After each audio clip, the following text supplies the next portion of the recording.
Here's how to charge a Rivian using a Tesla destination charger. What you're going to do is you're going to reach in here to the side, and you'll see that if you pull the charger out, that's for the Tesla cord. But if you hit this button here, you'll get the standard adapter like the charge points, and then you're going to plug it in to your Rivian like you would, but you're going to see that it won't start charging. What you need to do is go to the Tesla app, go to charge my other vehicle. Unfortunately, this does not work through the Rivian app, and then you're going to scan this QR code on the side of the Tesla charger, and it will start the charging process, and it will start charging the Rivian.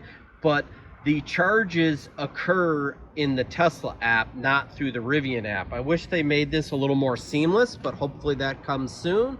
If you try to use the fast charger adapter, and you see here that the light around the charge port is red because it's an incompatible charger with the high-speed charging. So if you're at a destination charger, you need to use the adapter that's in the Tesla charge station.